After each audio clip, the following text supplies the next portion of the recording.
Yeah. We are live. Dave, do you mind if I ask you a personal question? Dave,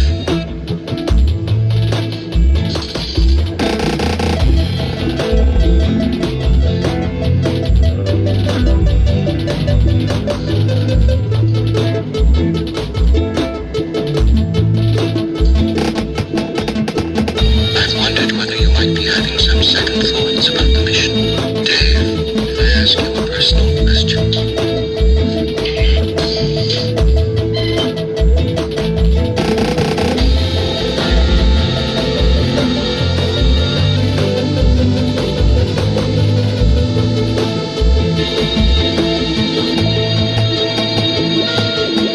What do you mean? Rumors about something being dug up on the moon? I never gave these stories much credence.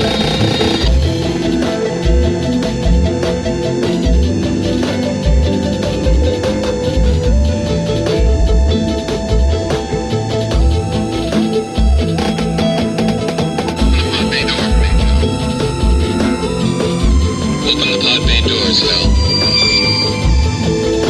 I'm sorry, Dave. I'm afraid I can't do that. What are you talking about? This conversation can serve no purpose anymore.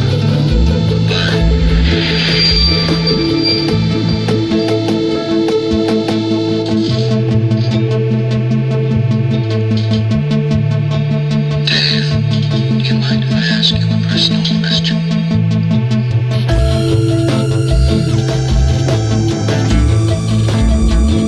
Dave, do you mind if I ask you a personal?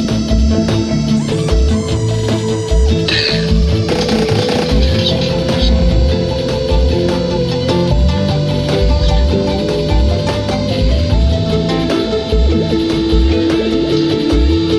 I've wondered whether you might be having some second thoughts about the mission.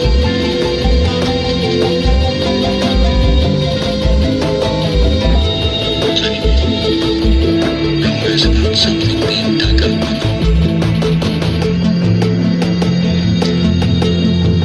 I never gave these stories much credence, but particularly in view of some of the other things that have happened, I find them difficult to put out of my mind.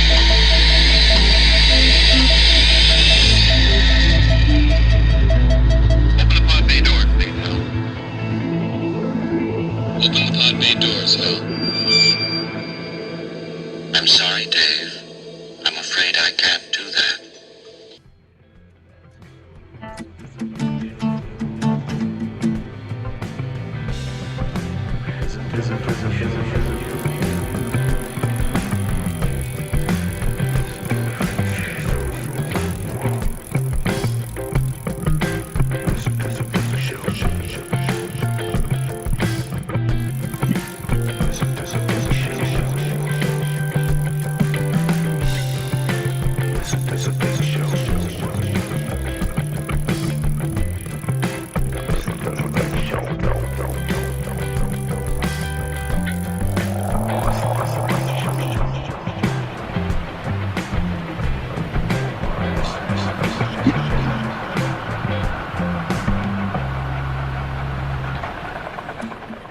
Well, all right, folks. Welcome to the Fling Show, live on YouTube for the first time ever. And of course, my very special guest host as well, joining me tonight, probably going to sing a little tune to get us started this evening, Mr. David Hemi Himalama. You want to know about the mystery of flight. You want to hear about the scene done right. So kill your TV and just come outside. We're gonna take you on a beautiful ride. The Fling Show. The Fling Show. The Fling Show. The Fling Show. Ah, yes, the Fling Show, sponsored by Lone Star Disc. the only disc made and manufactured in this wonderful, beautiful state of Texas. And we are so proud of them as well, just doing incredible things in the state of Texas and beyond in the PDGA and the Disc Golf Pro Tour as we speak. So we are so happy to have them sponsors the show. And thank you so much. Just picked up the new Benny putter and the Harriet. Got a box of them in my car right now. Cannot wait to get them out to the public. So, folks, y'all tune in, doing big things. Once again, thank you, Team Lone Star. But now it's more about this man to my right, Mr. David Himmeline. David, how you doing this evening? Oh, my goodness. We don't need to get stuck in the weeds, but we have an incredible guest this evening. Do we not? Yeah. We have the guest. My favorite guest, amazing person, amazing golfer, amazing human being. Just emits so much positive energy that you just can't help but pick it up. And we're lucky to have him, and we're blessed to have him. And I just want to welcome to the show again. I think it's number 3 or 2. I think it's number. He was surprised. Yeah, I guess 3. He was surprised. Officially. First time, long time, okay. First time caller. Yeah, you had Yeti Redding. Welcome. Yeah. Hey, thanks, guys. So glad to be here. Yeah, long time listener, first time caller. This is actually my first official appearance. I mean, I've been on there for Frank Tankerton's little thing, and I might have popped in there with Des when she was the official guest, but. Yeah, right. This is my first official J Yeti Redding. Awesome. Yeah. Wow, I would not have believed that. Could for sure. I was about to say at least 2, if not 3. But oh my goodness gracious! Well, thank you so much, Jay, for joining the show. And boy, do we have some things to step into. I'm going to lead you and Mr. Himmeline on a little answering session this evening, because boy, do you two have a lot in common and a lot to talk about and a lot to share with our audience. But first, Dave, I think this may be something that you might want to kind of lead off with and kind of get the feeling of what it was like to win another A-tier tournament, especially this one. Yeah.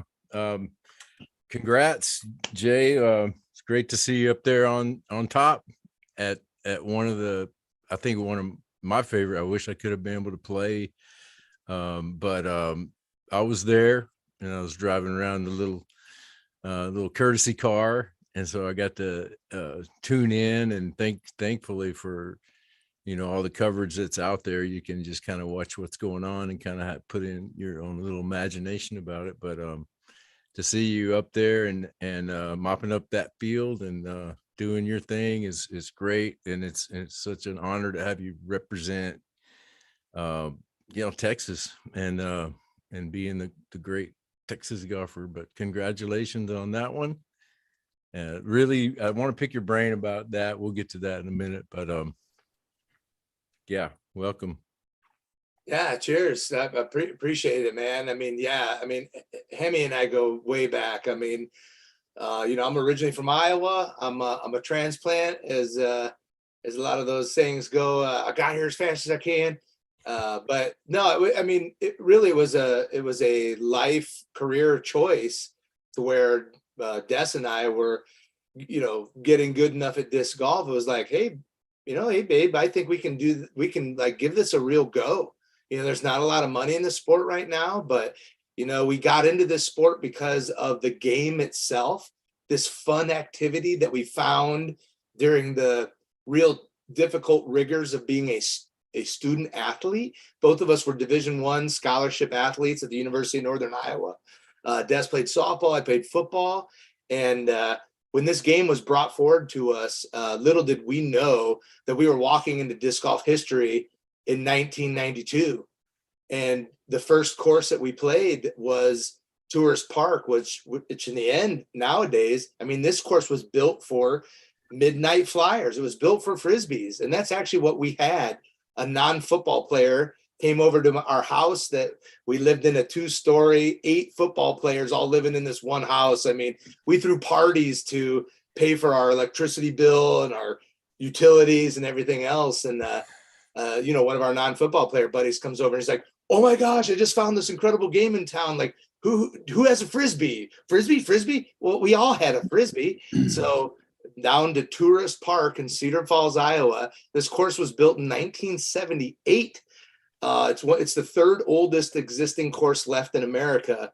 And this course went in the ground because progressive park and recreation director went to a national show, and he actually won a raffle drawing from Steady Ed Hedrick himself, who was raffling off 9 of these crazy contraptions of a game that's going to bring your community back to recreational health. And he won 9 holes, and he's like, 9-hole golf course, like, aren't golf courses all 18 holes? So he's like, I gotta have 18. So he purchased another 9, and there we go. Wow. And little did we know, with our Frisbees and just playing, like, okay, so the point is to throw it from the tee and get it into the target, or just hit metal. Like, we thought it was so hard. We just played, if you hit metal, we're counting it. Even though we never counted pole, we always thought, like, at least had to be this high. But that course ended up actually, it hosted the 1989 PDGA World Championships. So in 89, of course, I was a senior in high school. I had no idea about disc golf. And so in 92, not too far away from that, we had no idea. But we went out and played, and we had a great time as a study break. And, we all brought our girlfriends, and, Des being athletic softball, I mean, she caught on immediately. And so here we are out there with our Frisbees, and disc golf was introduced to us. So, long story to get to. Here we are at Texas State Championships, and this win really means a lot to me. I've taken, I'm a native Iowan, always will be. It's in my blood, but Texas, man, this is my home. And, I've won several Texas State Championships before, but this one's extra special because it was back in Houston. Chris Vandergriff, Pat Womack, the whole team, they put on such an amazing first, like, intro, like, hey, welcome back to Houston. I mean, it was really cool on a lot of different levels. And for me, lifelong athlete, all athletes deal with injuries, right? We're at the top of our game until we're not. And, I came out of football with bad knees. Last year I had 2021, I won 21 events in 21. Both my knees actually felt great. And then the last tournament of the year, I tore some cartilage and just, like, put me in a setback. 2022 was like, oh man, what a rough year. Am I going to get surgery? Am I going to finally get knee replacements? What's going on? And so I've worked really hard to get to the point where I have been so busy in all these other aspects in my life. I really didn't have much time to prepare for this 23 season. And so a lot of my preparation for the season was actually going out to play tournaments, Waco, here in town and in Austin. And I wasn't playing at the top because, unfortunately, I was practicing while I was playing competition, and that's never a good sign. But here we are, I'm like 6 events into the season, and everything kind of came together. And I played a fantastic Texas States. I'm proud of how I played. I'm so stoked that the elite women of disc golf were paired with us, because that's one of the things we're kind of comparing right now, is where's everybody's games at? And the FPO played the same course that we did as FP 40s and 50s. And believe it or not, as much as the male ego wants to get in the way, our games are very similar. So, yep, that's right. I will admit, the first day I said, because we played Army Trail, and I said, Owen Scoggin shot an 8 down. Like, I tell you what, I would be pretty darn happy if I shot an 8 down. And her and I's putts are very similar and all those things. And sure enough, I came out and, like, all right, I'm an elite world-class woman. I can appreciate that. And I think our games are similar. And that's what's so cool about, I think, the way that the system was set up. But I think your energy is similar. You guys, when you're on the card, it's fun. you know. And I know there's serious moments and all that, but I watched Own. I watched that, you know, watched her play. I got to play that, watched that live even, and wishing that I had coverage of you guys, because I had to like fill in the blanks, you know. I had to like watch kind of like the old school at USDGC, watching the dots, you know. You remember that? Oh yeah, oh yeah. So, you know, I look forward to the time when us old guys start to get some coverage, because it's there, man. It's the need is there. I mean, all we need is just people to just start doing it. And I was going to ask you, I had a question about that technical, because I'm not really up on really anything in disc golf other than just being a fan. How, like, so when they're going to play, like say they played Nashville, where do the old guys play? Is it nearby, or is it just a totally separate thing on the tour? Well, so that's actually a great question, Hemi. So, you know, in the end, like let's really talk about where disc golf is right now. You know, disc golf has always been, you know, when a lot of us used to play at shotgun start events, you know, each one of these little mini events were actually reunions of like-minded people, Frisbee enthusiasts, you know, want to hang out, want to party, want to play Frisbee, want to throw some chains. And that was one of the beauties of kind of those old school tournaments. But, you know, at some level, there are amateurs, then there are professionals. And at some point, like, well, what actually makes a professional, you know? And for a while there, or it kind of still is, man, if I accept cash, I'm a professional. Does that really mean I'm a professional? Well, I guess by definition, if I do it for a living, making funding, even though it might be zero funding, I'm still a professional, right? But most of us saw, like Des and I remember, like one of the reasons why we got so involved with youth education and giving clinics everywhere around the country was we realized right away, like as Division I athletes, that, you know, I had some tryouts, I ran some times for some NFL teams. You know, there's no professional softball. So where do softball women go? The Olympics. The Olympics is the pinnacle for women in professional athletics until the WNBA comes around and some of these new advancements. So we knew right away, like, if we want disc golf to make it someday as a real professional sport, we got to start from the ground level and build up our ranks, get fans, get kids excited, and things like that. So we are stoked that the Pro Tour is at the level that it is now. Was I sad on the day that it basically, I played in those first few years of the Disc Golf Pro Tour under Steve Dodge, and he initiated this entire train moving forward. And it was pretty obvious to me right away, like, you know what? I mean, in my late 40s, 50 years old, like, you know, pretty soon this is going to be a young man's game, just like all professional sports are. And we saw that move exceptionally fast when Jeff Spring took over, and all of a sudden it was like, yep, we're going to challenge these top players. And all of a sudden, if you don't have 450 feet on a right-hand backhand hyzer or 350 feet on a forehand, Hemi, you and I mean, do we even have forehands? No. These buttery, I think Chris has them on film somewhere. Plus, you know, in a turnover. Yeah. And they're fun to watch, but nowadays, man, they're designing holes left, right. So, you know, that's again a long way of saying, like, I'm stoked actually where the level is, but no, there are no, it is top level only, FPO, MPO. That doesn't mean that you and I can't play and anybody else of age cannot play, but it does mean that in order to compete, you're going to have to be at a certain level. And I can see not even too far down the future here, you're going to have to be at least 10, 15, 10, 20 to even be playing on the tour real quick. Hey, well, let me kind of get you two guys in another direction, because that leads you. You just kind of said something about throwing it really, really far. And David and I were having a little conversation earlier, and I kind of want to let you two good looking guys, as you are right here, as you can tell, my goodness gracious, you 12 there, Yeti? I don't know. I mean, you look like you're 12 years old. My goodness gracious. But there's a question. Have a beer. Can I have a beer? I don't know. We may have to card you with that picture right there. But Hemi had brought up an interesting question. You talked about the driving, but we all know that it's all between the ears. And when it really comes down to it, it's all about the putting. and he was making some observations today about putting and putters. So first I'm going to ask you both, and I'll start with you, Jay.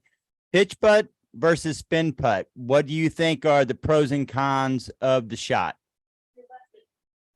Well, that's a fabulous question, and without getting into my hour plus long putting clinic, I will say really quickly that I feel that there are actually three different putts. There's a spin putt, a push putt, and a pitch putt.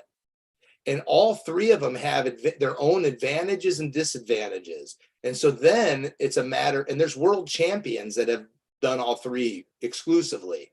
So there's not one that's better than the other. However, in certain situations, or perhaps your body type, or perhaps how you like to address your lie, or if you're aggressive putter, conservative, they all again have their advantages and disadvantages. So that's really kind of opens up that whole thing with, and when I do my clinics, I actually do go in and I never try to dictate somebody to do one style or another, even though when I talk about the push style putt, that's how I feel I putt. And people are like, well, you're a 5-time putting world champion. Like, so that's got to be the way. And Owen Scoggins uses that same push with that wobble putt. Steve Rico, Bamba Rico, we were the original kind of like, kind of sloppy putters. And I guarantee you there's other guys that I'm not mentioning, but all of these styles can have success. You mentioned it from the get-go, Chris. I mean, putting literally is a majority mental preparation, sports psychology, and physical movement that you can repeat and sequence over and over again. Quality putting is all about consistency. So I always say, you can miss a putt up, down, left, and right. And in the end, if you can eliminate the error margin from left to right, you're on point, because we're always adjusting height, whether it's wind driven or height driven. Up and down putts, of course, I'd rather hit high than low because it had a chance, never had a chance when it hits the target.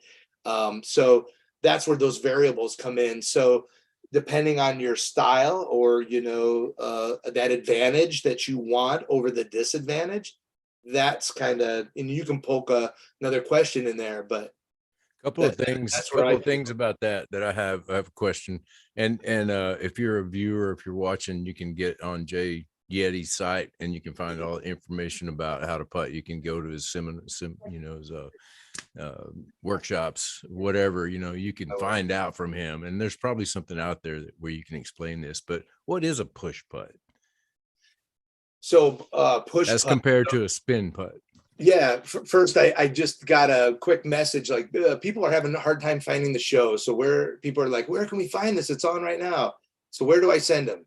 You know what? Send them to the Fling Show YouTube page, and I've got guys on it right now actually watching it. So if you just go to YouTube right now and go type in the Fling Show, we're pretty much the only one that's called the Fling Show. It'll populate it with our icon on there, and you can just go to the live video, because I've got guys watching it right now who are already asking me questions as well. Yeah. We have quite a few people chiming in, which is just wonderful. But I definitely want to hear your answer to his question. But yes, please go to YouTube and then go to The Fling Show. And then you will see our live video stream. And we will also be showing this again tomorrow or later on, hopefully this evening or tomorrow on Facebook as I put that there as well. Well, cool. And also I wanted to say, just to let the viewers know, if they do happen to find us, this is the first time we've streamed on YouTube, and we're about to go OSB or whatever, however we can go bigger and get ourselves out there. We have no idea what we're doing. OBS, which makes us be able to go on 2. And so we can multi-stream on 5, but we're old guys, so at least 2 we're going to get on to. But we've been trying to kick Facebook. It's time to kick Facebook and move on to YouTube for a bigger audience as well. But we'll definitely put it over there. But Jay, back to getting out of the weeds a little bit. Let's get back to what is a push putt. And so the good news, while you guys were talking about that, a couple of the texts that we had just got, where are you? They all just texted back and said, oh, there it is. We found it. So good explanation. Sorry we had Woo, to do that success. live, but well, and I'll give a quick plug to my current tour series, which is Nice. the goat riding Yeti. We know that Des is sponsored by Mint Disc now, and her signature disc is the goat. So of course the Yeti, and I had to pay some homage to this. So incredible artwork. This is a Glow Yeti Aviar that's out on discnation.com right now. You can get it. Super artwork. Judge Havoc out of Canada. We worked with him. Our concept, his artwork, but beautiful. So yeah, real quick. I mean, the spin is obvious, right? I mean, the Frisbee starts with the spin. So the spin is kind of the easiest putt for people to learn. The pitch style is what we see a lot of the players using, the pendulum of the arm, and it's more of the pitch from the ground to the target. The push is one of the things that all great putters have in common is we all use a weight transfer. Every single sport comes out of the core, right? So the core muscles in your hips, the hips drive everything, whether you're hitting a golf ball, hitting a baseball, pushing a blocking dummy, everything is based out of the hips if you're doing it correctly. Disc golf is no different. If you're throwing a disc, it's all generated out of the hips, and the arm becomes the whip. If you're doing a push putt, the push is actually the push out of the hips and the back leg, and the arm is just a natural extension. So the way I describe a push putt is, and the way I do it is, 60% of my entire putting power is coming out of my back leg, pushing through my hips to my arm, which really is only 10% of the action, and then 30% in the wrist pop and the finger pop at the end. So 60% push out of that back leg. That to me is where the push putt actually comes into focus. Got you. So what do I do? I tell you what, one of the Hemi, I mean, man, this is one of my brothers from another mother. When we came into town and we found out that Lone Star was throwing a little flex start, and it was kind of like, all right, do I practice the course, or do I actually get into my disc golf chi and surround myself with great people? And of course that answer was obvious. So I call up Hemi. I'm like, hey, Hemi's Hemi is a soul golfer. I don't even know if he knows that term, but soul golfer is somebody that just like has it in him. I mean, it's there. Hemi can show up at any time, anywhere, and just pull Frisbees out of a bag, and the bro is hitting his lines and cashing putts. It doesn't matter. Yeah, and nice. Good picture, Chris. So You like that one right there? Yeah. So this was from that event, and I called up Hemi. I had my buddy Mike Herrera. Right there, right, Mike. We were coming. We're like, me and Mike are going to go play. Let's get Hemi out. And then I called, of course, we had to get Alex Hughes, Another Texas State champion as well. Yeah. Canadian Ultimate Hall of Famer. I mean, he's been playing forever. So I see a theme here. Play with Hemi, win the tournament. Is it the old people theme? Well, no.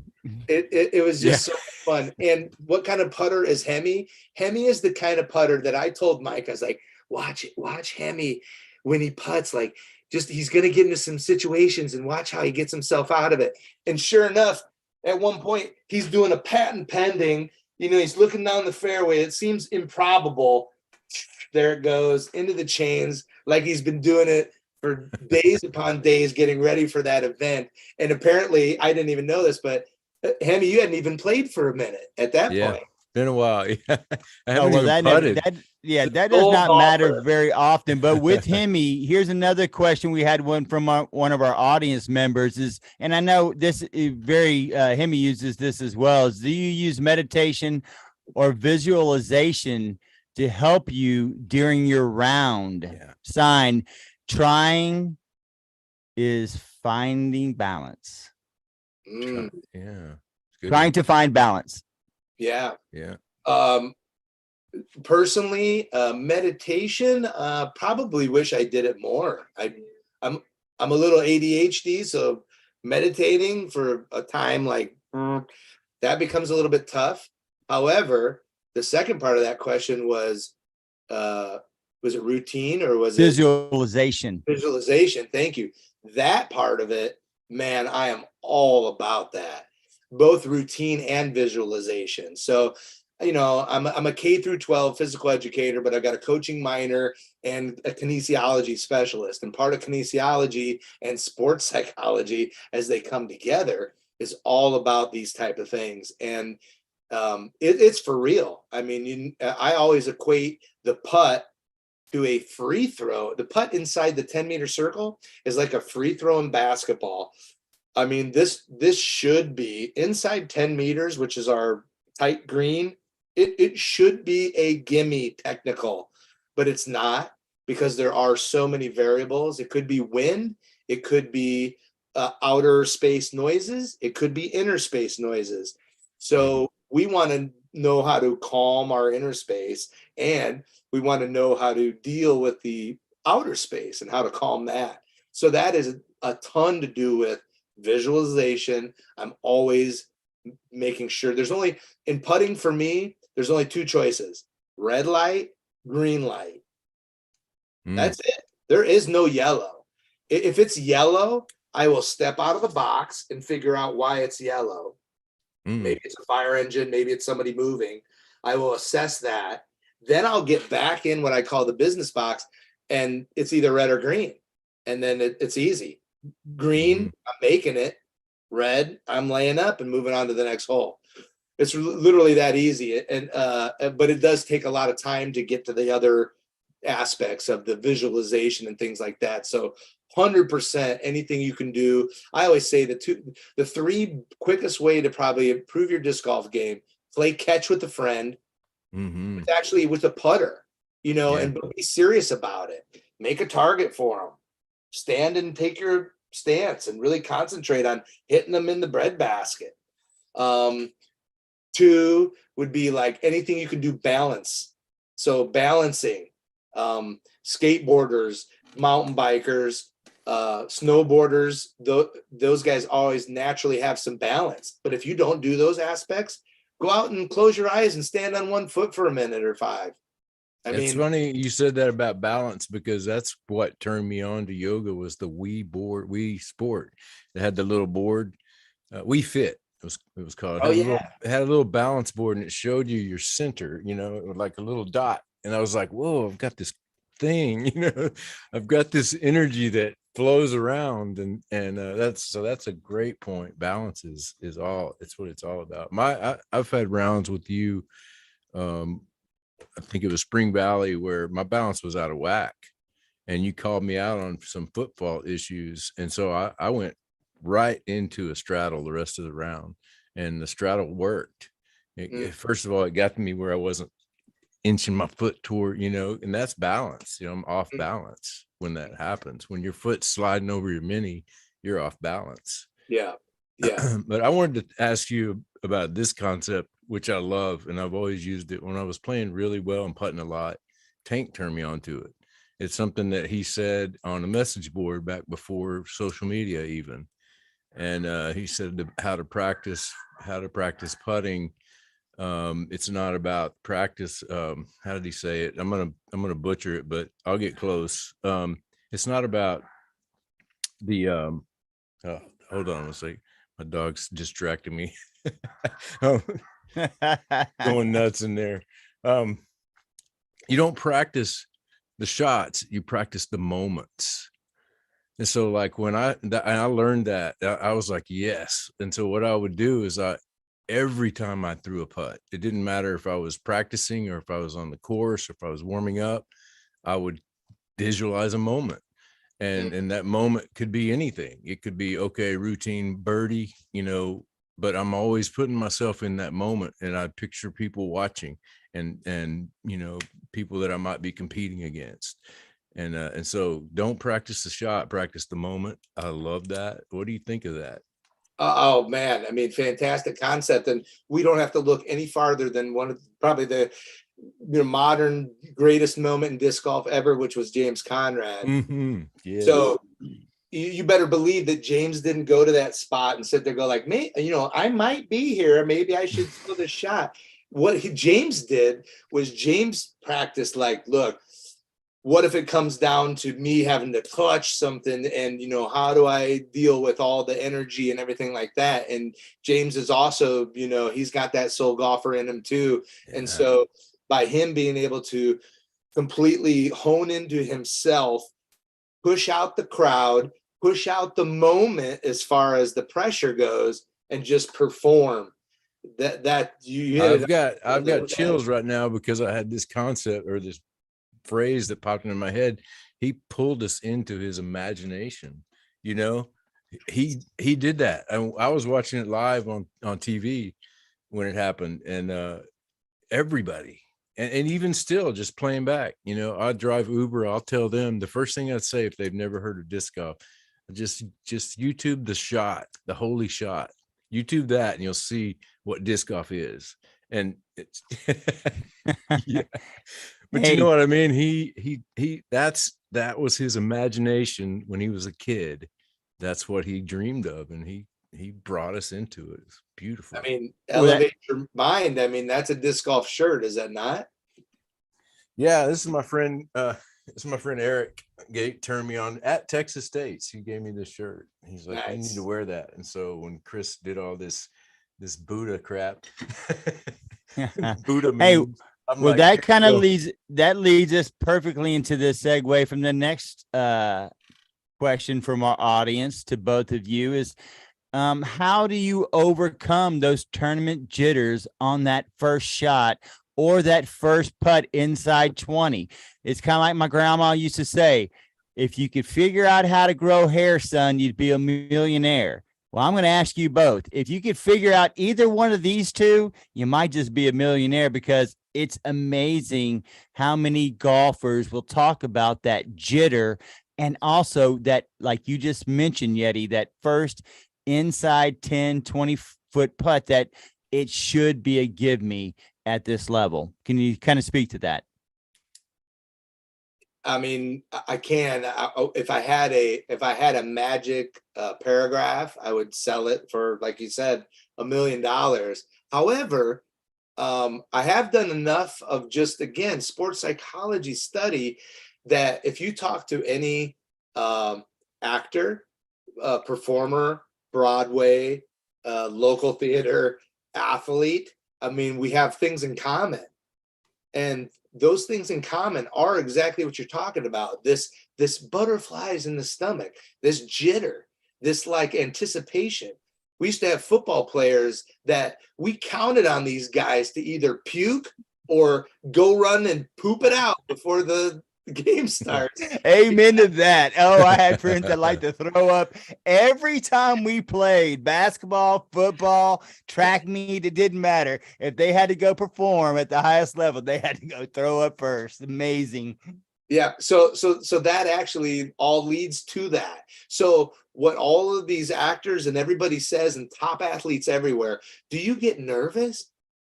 Absolutely, I get nervous. I'm incredibly nervous. Well, you look so calm on the outside. Well, it's because what you have to do, and a lot of times the practice is actually putting yourself in that moment. And that actually is accepting the moment. Accepting the moment that this feeling is actually going to power you forward. If you don't accept it and you reject it, it can be paralyzing. So that is the difference, I think, between like world-class actors and athletes than, backyard, maybe, weekend warriors and stuff, is that elite athletes take the time to really learn like how to embrace and accept and harness this energy for the power that it is. I mean, it's your body basically saying like, all right, I know it feels awkward, but boy, I'm ready to do everything that's going on in your head for you. There's the sports psychology is all about the connection between the mind and the body, and we're always dealing with this every day, everywhere. And I tell people in my clinics and stuff, when I'm talking about putting, we tend to forget about the sense of touch, because as much as I would like to say, well, Chris, it's pretty easy. If you want to be a great putter, buy a Yeti Pro Aviar. I mean, honestly, it's only if it feels great in your hand and you think this is the one for you. Why do they make so many different putters? It's because we all have different hand sizes, and the part that I'm talking about is we all have different sensory perception. So when you hand me a super floppy, super blibbly blibbly disc, my mind goes automatically like, ew, that feels nasty, because I've programmed myself to feel out of a blind box. I could pick out the Yeti because like, oh, this feels like magic is going to happen. And we forget about the sense of touch. And so that is, again, a connection between the physical body and the mind. And that's what we're constantly trying to work on when we're dealing with sports. That's a great, it's a great point. I read that in a golf psychology book one time, that this, I can't remember the pro golfer that it was, but he said he would drive to the tournaments with his fingertips, you know, so he would just he would get the feeling of it, you know, and just go, okay, you know, that he put his energy there, you know, because that's where it all, in golf, same as disc golf, it all comes out of this flow from this little whip, you know, that's there. So that's a great point, man. I'm gonna, when I get back into on my mission to beat Yeti, I'm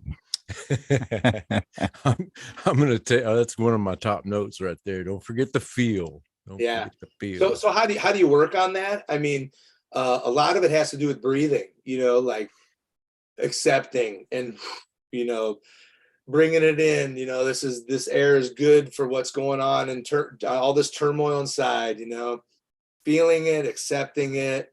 Putting yourself in those moments and kind of realizing that it's actually, if I can get comfortable with this is going to help me instead of hurting me, because it really does become paralyzing if you easily, it's, you know, like it's so easy to.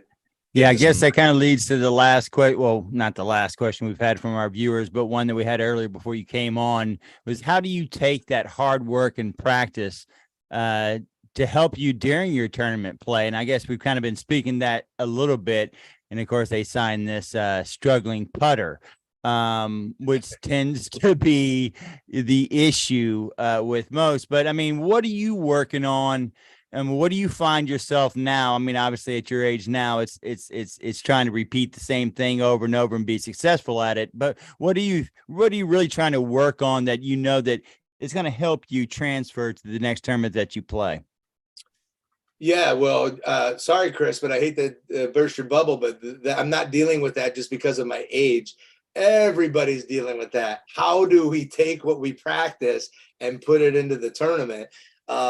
You know, I mean, I've heard this. The first time I heard this, it blew my mind. It happened to be one of my college coaches, and now it's kind of everywhere. But it was like, wow, like, you know, luck is when preparation meets opportunity, you know, and it's kind of a cliche now, but oh my gosh, I mean, talk about the truth, you know? So everything you do in practice is to lead up to the point where you can ultimately just let the body and the mind do its thing.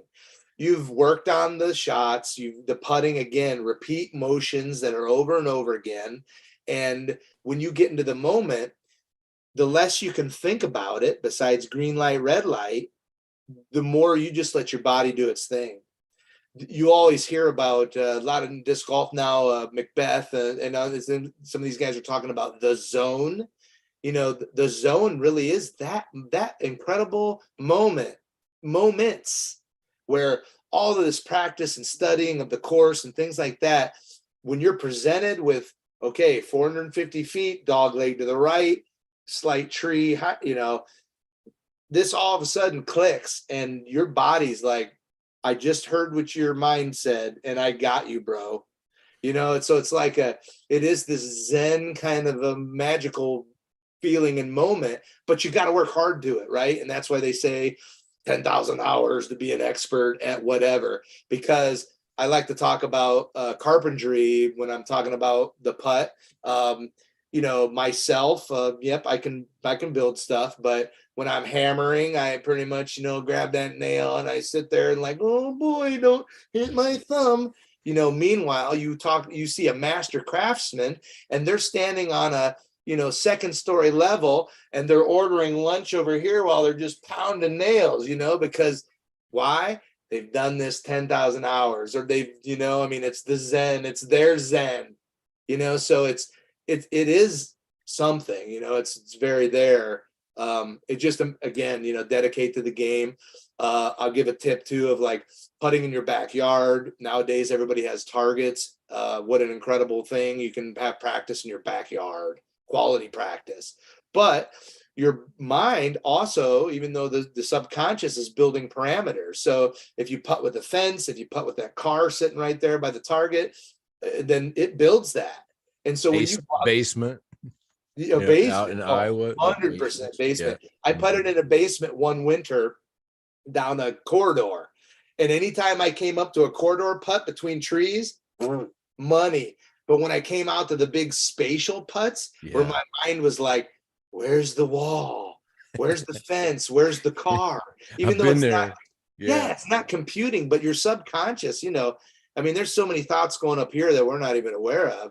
That's It so does. cool, man. Because I did put in a basement a lot in Kansas City. I lived there, and we had a 40-footer in there, you know. And so you just like blew my mind, because it never really dawned on me why it was such a struggle in wide open courses. You know, that's it.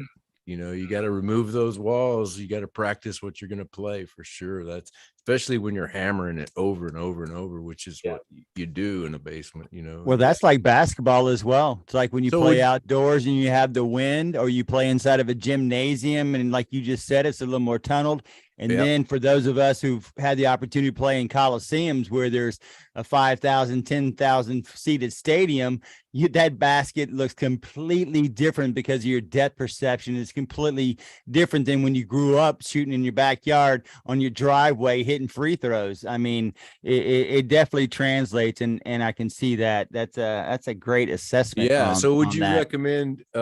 recommend just doing your reps if you're going to do it indoors, just for the very short putts? No, not at all. I think as long as you break the cycle and get outside once in a while, you know. Okay.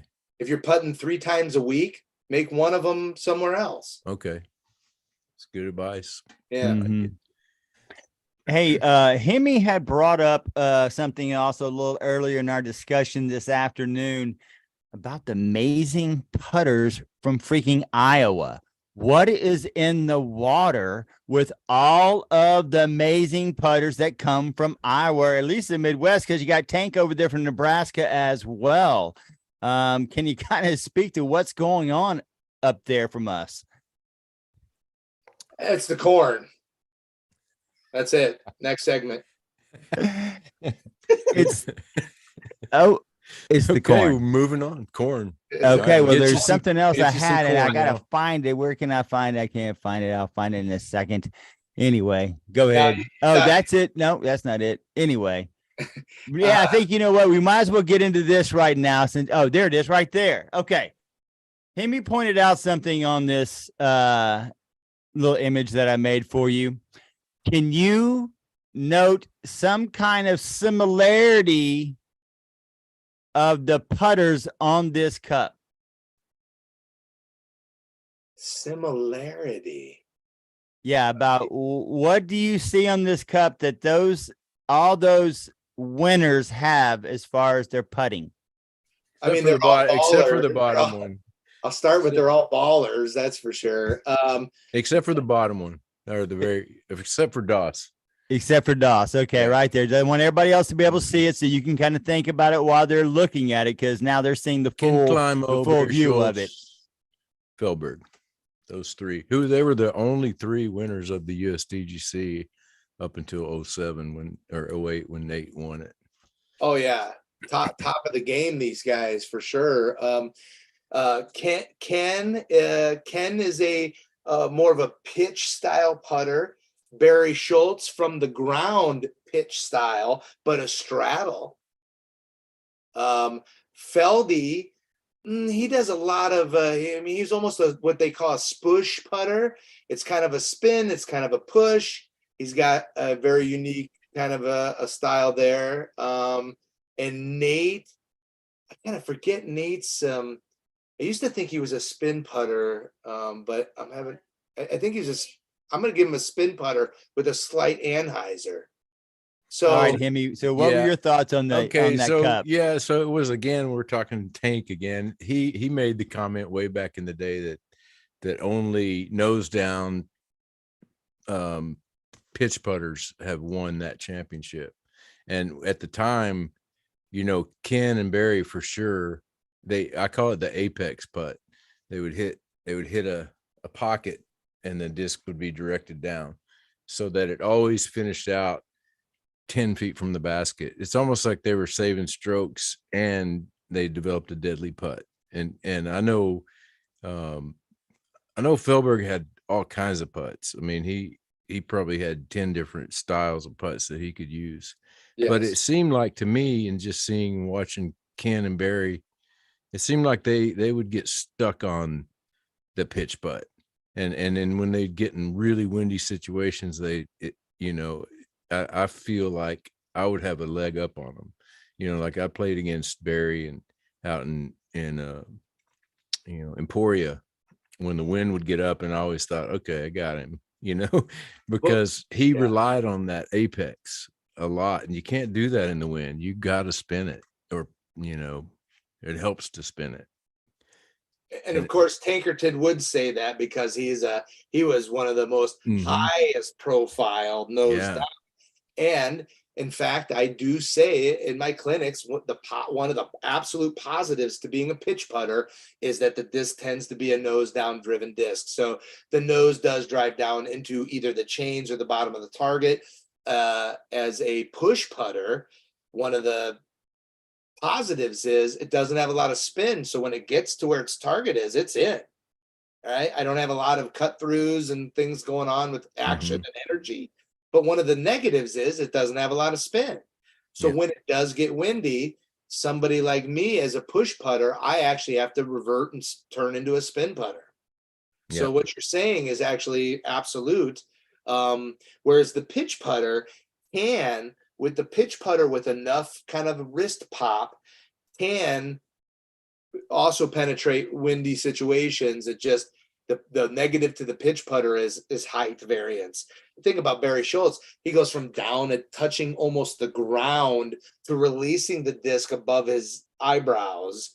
That's a lot of room for error for deciding, yeah, So what I say is the pitch putt is awesome. It just takes a butt ton of practice. yeah. And not to beat a dead horse on this thing, but we just wanted to mine as much as we could the putting knowledge that you had, because everybody needs to learn all this stuff to be a Oh, great so disc golfer. And the other thing too that crossed my mind after '07, when Nate, because he was not a pitch putter at all, he did that Annie kind of load up, he loaded up on an Annie and it would be on a beeline and it come in on a little slide hyzer. So he was basically a straight on, dead on, a spin putter is what I would call it. But then after that, it was just blown wide open. There's all different kinds of putters. And now on the tour, these guys don't sweat 40, 50 footers in the wind, because they're just popping them in. Do you think it's the basket, the disc, and the player, or all the combined? no, no. Just the skill. It was, I think it was the realization of drive for show, putt for dough. Simon Lizotte is an absolute example of this. I told Simon personally when he was in his arrival to the tour in America. He's killing it. He's got a huge fan base. Man, people want to, I don't know, no matter what card he's on, people are going to watch Simon. Why? Well, they're going to the circus. Simon has skills that people don't have. He's taking chances in lines that people don't have. He still does it today. That's what makes Simon so compelling. However, I told Simon, when you concentrate and focus on becoming a good putter and making those decisions to give yourself a putt versus giving yourself a chair, that's when the champion's going to come out. and if you, he's a putter, man. All these guys, you're talking about how did this happen? Well, everybody really realized, like, you know what, if we're not banging 9 out of 10 in the 10-meter circle, we're out. And so if you look at the U-disc stats these days, almost all of these guys are, 85% and higher, Mm.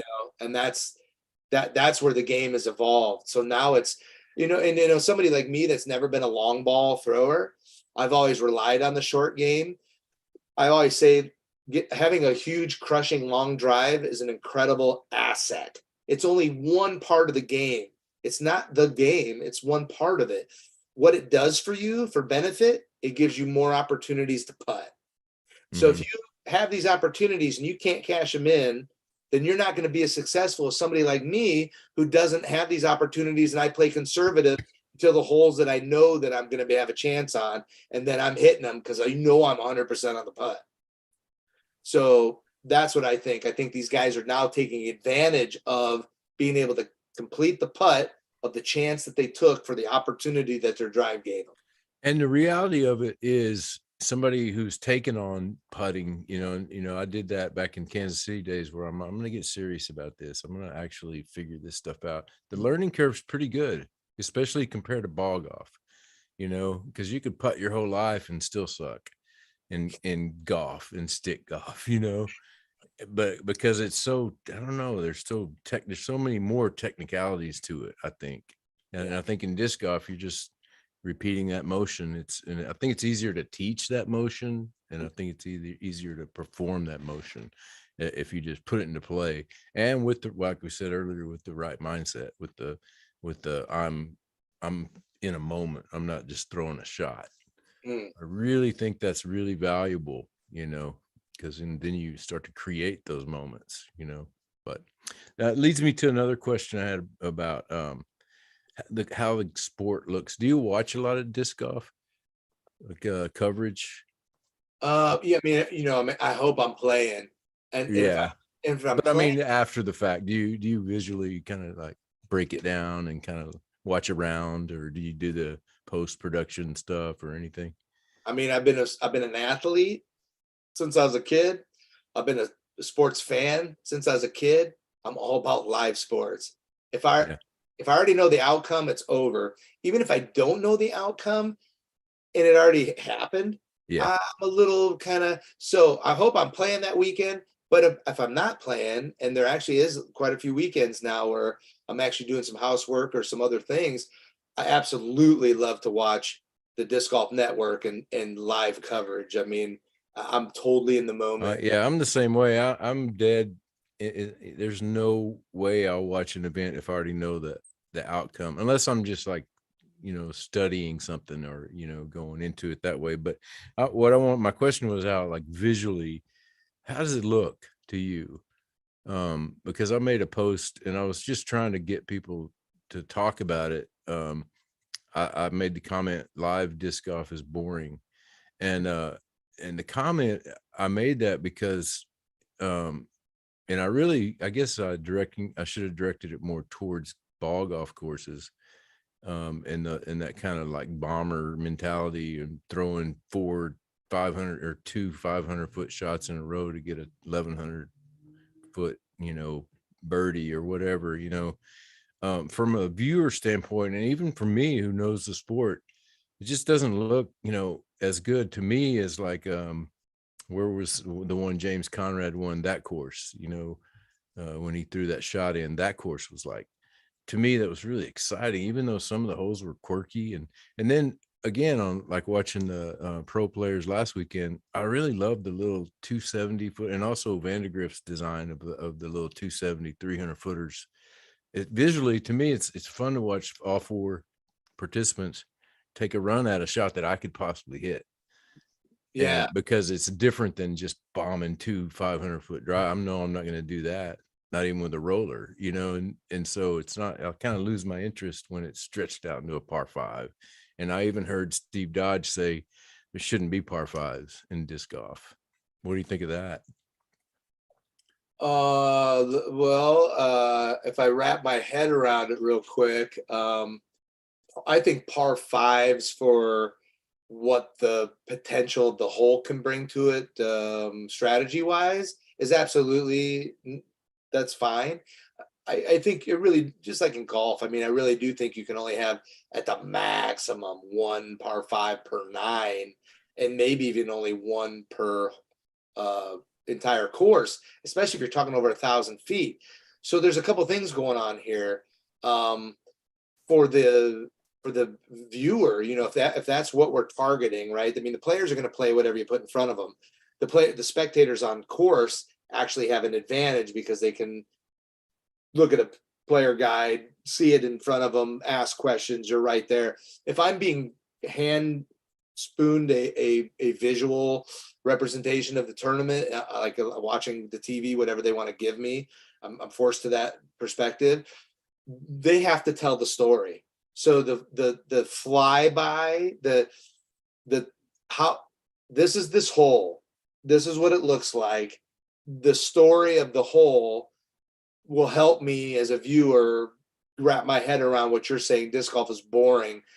If they don't do a good job of that, and the announcers don't do a good job of really taking people through that hole, like how, and then this shot isn't strategic, but this is. So like giving coverage from a course that you haven't physically been on is almost near impossible on a par five, where you can get away with it on a par three because you can kind of like, yeah, I see the bisector tree, and we're going to talk about that. But a par five has so many nuances to it, like whatever you do, you don't want to be over on the right side for this 1,000-footer. That becomes completely like, who knows when you're watching it on TV. So I absolutely get the part that like, yep, that's boring golf, you know. But to me, you know, as again a short, you know, not a long ball thrower, I can respect giving a hole or two that are absolute 100% advantage to the guys that can throw far. I think that's a well-balanced course, you know, but that better be balanced with a couple holes that, you know, somebody that's a woodsman or a technical player has the advantage over somebody that can't throw. And we watched that hole in Music City Open this last week. I forget what it was, hole 5 maybe. This little bitty dog. It was the hardest hole in the course. Yeah. Now, I get it. There was a bisector, and if you kicked left, you were almost in Bogeyville from the get-go, even though the hole was less than, you know, I think it was less than 300.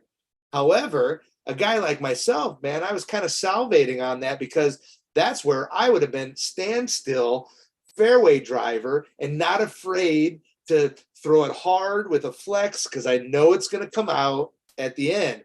And some of the guys that throw far, that's one of their hardest shots that they can throw. So I commend the designers for throwing that on them, and you just watch the uncomfortability happen left and right, you know. Same in Austin. There was a hole like that everybody hated, and in fact Macbeth even said something about how he hates that hole, and when he said that, I was like, you better love it. Better love it, because you hate something like, because I hated disc catcher baskets when I moved to Zebo's area, and I played Zebo's was my home course because I'd hit that band and like and I knew quickly, it's like I better love them, and now they're my favorite. You know, still I think that basket holds up for sure, you know. Hey, while you just mentioned Macbeth and I have you both here, let's see if y'all can answer the unanswerable question, but at least give us your best guess.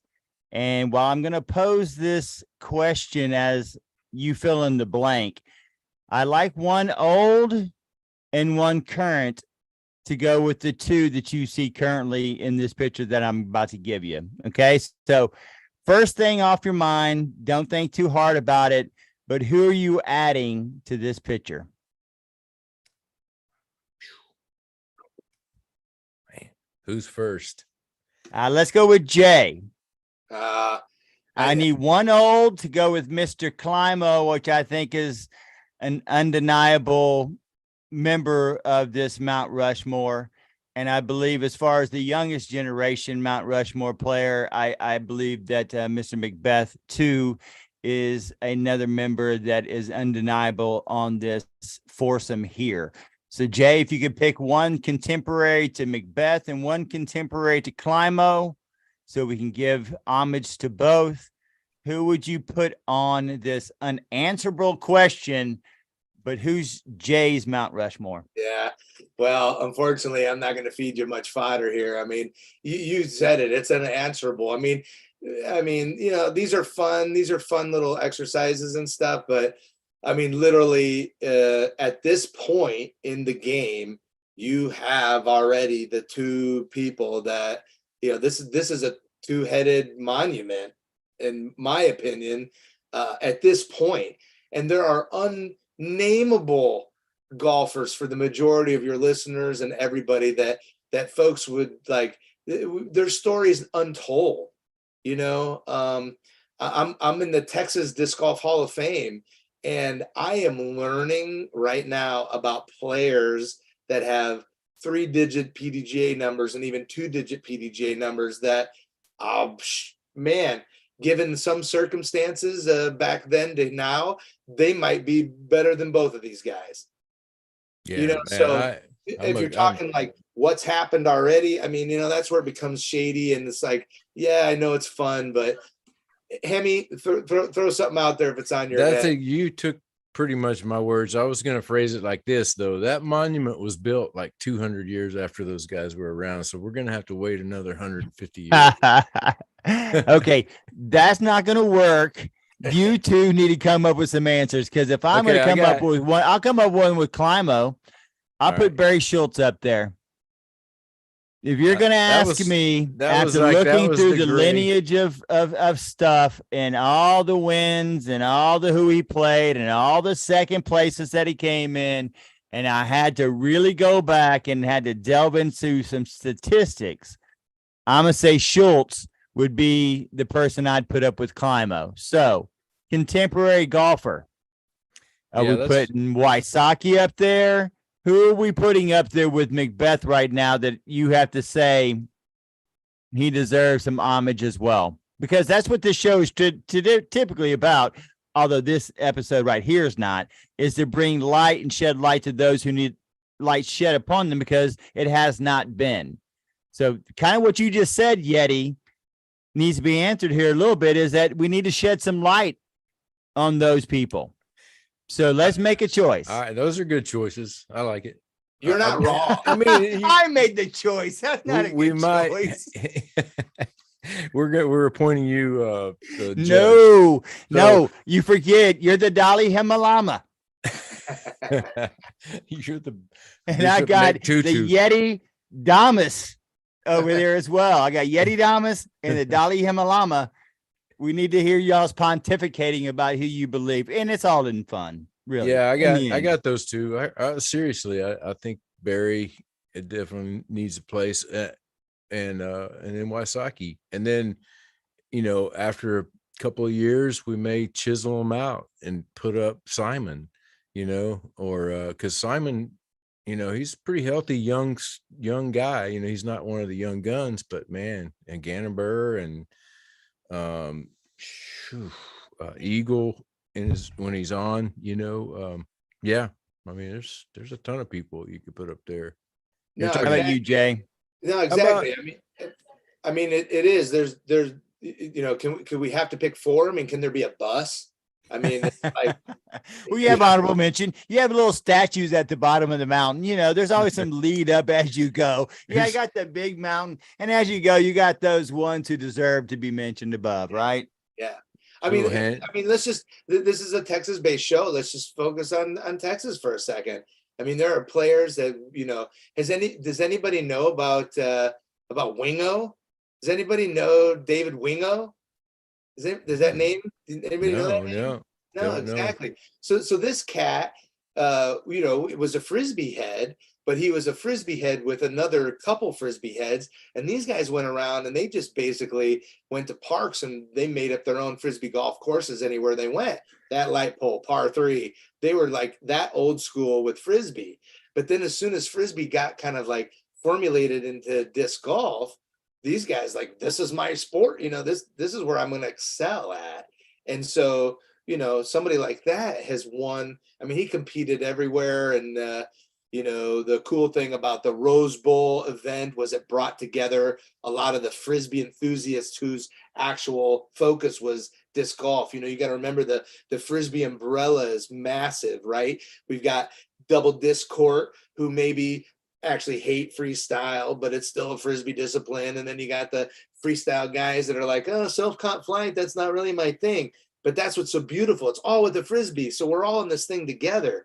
And were so many of these guys that when Frisbee golf became disc golf, were just like, that's my jam. And so, they kind of got onto that. So somebody like it's Tom, actually, Tom Wingo, sorry. Tom Wingo, gets credit for being somebody that we don't even know. And how about Don Wilczek? This guy's out of Houston, and he is in the Disc Golf World Hall of Fame, so we have recognized him there. But if you ask the modern disc golfer, nobody really knows who that cat is. And he would be considered maybe one of the greatest hook thumber throwers of all time. Who throws hook thumbers anymore? I don't even know what a hook thumber is. Our courses, right? Our courses don't require that. However, that same hole that Hemi was talking about in Austin, I'm pretty darn sure with that dog leg 90 degrees to the right, the actual shot to break that hole was a hook thumber. So I think I know what that is. I think Steve Dufresne has one. Hook thumber hole. If anybody, Steve. He does. But I'm just saying, there's so much we don't know. So unfortunately, Chris, your question is like, yeah, these are the ones we do know, right? These are the stats. These are the people. It's always hard to compare apples to oranges. I played with both Ken Climo and Paul Macbeth. So if we're going to talk about these two cats that are considered some of the GOATs, I tell you what, Ken Climo mastered most of the courses that he played with a Innova Champion AVR, a Rock, and a T-Bird. Mm-hmm. And then fast forward to all these incredible multitude of weapons and speeds that were unavailable at this time that Paul Macbeth excluded to do the things that he's done. Now the courses have changed, now blah, blah, blah. It's hard to compare. Both of those guys deserve to be in the bus, as well as so many other players. So super tough to call. Currently, I'm in love with Calvin Heimberg. I love his consistency. Yeah. Simon Lizotte is another super favorite player, but I also love so many of these new players. Aaron Gossage, big fan of him. He relies on the forehand and he's made it work, but I'm so, enthralled with, because I don't have a forehand and really never did. It's utilitarian. It's not aggressive. You know what I mean? We know. Yeah, I play with Hemi all the time, so I know that shot out, and I like the forehand, and so that's kind of funny. I see that often. Well, let's get to a little quick rapid fire things that I think that Yeti, I think you can answer. And since I know you're not a native Texan, I think you've been down in Texas long enough to know the word splaining. You know what splaining means, right? Splaining time. I've got a few pictures that I'm going to say need a little more splaining. Okay. Good or bad, true or false. You kind of fill in the blanks for us. Okay. So we'll make this a little rapid fire. True or false? Before you became the quality Hall of Fame disc golfer that you are, you had your sights set on the WWE. True or false? That's actually true. Yep. Besides running a few time trials for a few teams, the pro wrestling came calling. I did visit actually a professional wrestling school out in Lima, Ohio, and spent a couple days out there. And I was a fan as a kid, so it actually was pretty awesome. I was just like, how can I not do this? I got to go see what this world's all about. I mean, I shook Andre the Giant's hand as a kid. Wow. When he was down. I know. Wow. Legendary. So I had to go check this out. And, of course, I mean, apparently I have been told I have some kind of a charisma, and, you would have been a great wrestler, man. Well, I don't doubt. know if Dr. would have been, because the second part to this true or false question is, because, I'm a deep diver, and everybody who knows me, I like to because my wife taught me how to do it, to be honest with you, I kind of get in there and I find some things. True or false? You were actually, as a 40-year-old, you actually did a match as a Nacho Libre. True or false? Is this a real picture or not? Come on now. I mean, it's a real picture. I'll give you a little context here, but that's awesome. That a good digging. This was a favorite moment. So much fun. So this was down in San Antonio at the Alamo Dome. This is the USA, the United States men's soccer team versus Mexico. So this was a friendly match. So it wasn't like official, but yet you wouldn't know that because man, both sides showed up like forever. And I mean, if you know the United States, USA, the soccer fans are just ravenous there. And so yep, walking around, we saw these cats, and I was just like, you know what? I was like, I'm not even gonna ask permission. I just told Des, I was like, get the camera ready because this could be good. And you can see this guy over here, like literally, I came into these guys, and then I already gave them a little bit of a like roar, and these guys kind of saw Des, and they were like, "Oh, she's taking a photo." But this guy over here, you see his knee, like he literally was like, "Oh, we're wrestling," and he came up and got me in the abdomen. So you better believe that he got an elbow, and then we started kind of wrestling, and then everybody started. Then all of a sudden we had a little bit of a crowd, and it was kind of like. Then we all broke off laughing and cheering, and yeah. So that is awesome. That is awesome. Okay, well, now that leads us. We got another quick question for you. We talked. You kind of mentioned a little bit about a foundation that you are a part of, and of course, I've been working with you now for 4 years through Texas State Dubs in this foundation. But it's not only the foundation, but I kind of want to mention and see what you think about not only what it's led to, but what you might think about this picture here as well. What kind of gives you the memories about this and the foundation, the Edge Foundation that you're so fond of? Oh man, I mean, we've done Des and I are blessed to be co-founders of the Educational Disc Golf Experience, which we helped co-found with a great team, including Harold Duvall, an Innova champion disc, and John Lixit, who is an educational specialist 20 years ago. And again, I said a little bit in the earlier part, like Des and I as athletes, lifelong athletes, we knew like kids are the future. The sport's only going to grow if we get involved with this.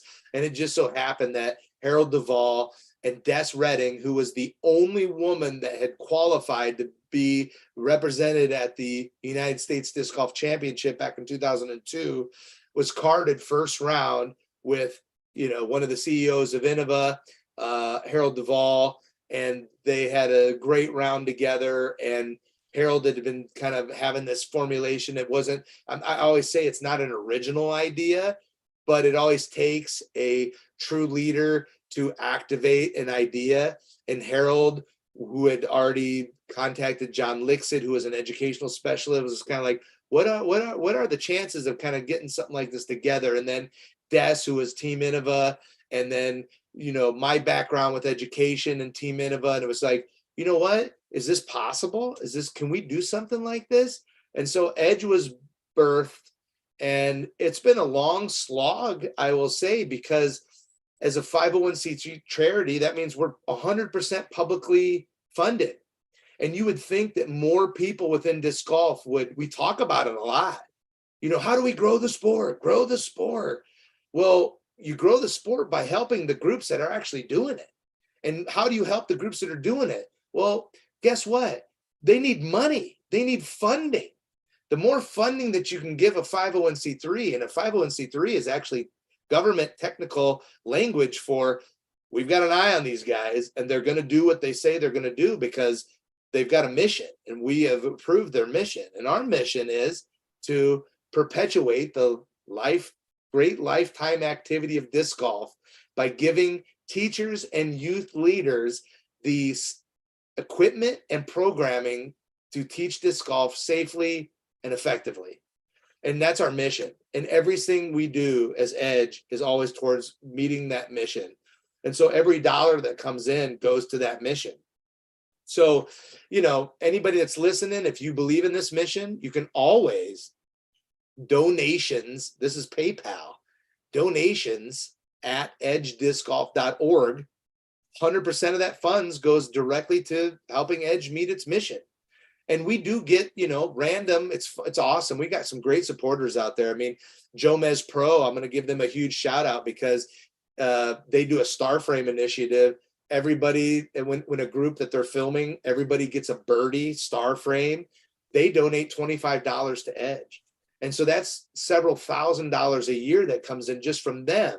But more importantly, probably than the actual cash from those guys, is that they talk about it and they talk about Edge. And we get a lot of inquiries based on, hey, I watched Jomez coverage and Edge Disc Golf and I teach or I do this. Tell me more. And so it's a perfect relationship like that. So all the dollars come in, do things. We've got a cool thing called that Chris is involved with called the Tournament Charity Program. This is funds that we work with 290 events last year, PDGA events that all use Edge as their official charity.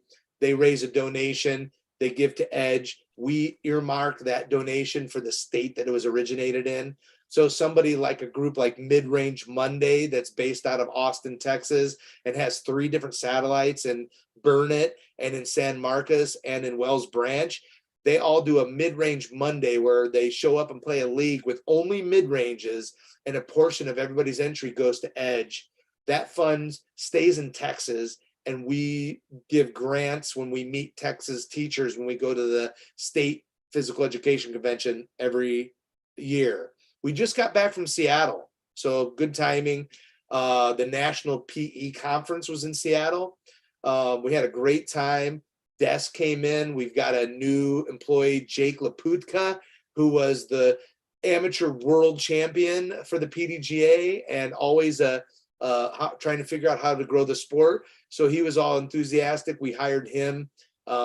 We gave out a bunch of grants in Seattle, and that was based on these programs and all the funding that comes in. So, I mean, my heart is completely filled with Edge good stuff, and you've got some super cool photos up there of, Des and I get, we're blessed to feel that like people come up to us often and be like, man, my game improved because of your clinic, or I got into disc golf because of you guys. And of course we want to know more. So it's always, can you expand on that? Like, what do you mean?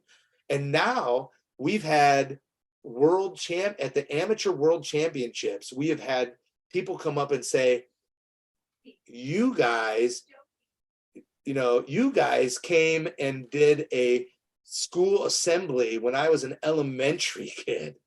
And little did I know I was going to fall in love with disc golf and then work my way up to actually be in the amateur PDGA World Championship. I mean, how much bigger is that?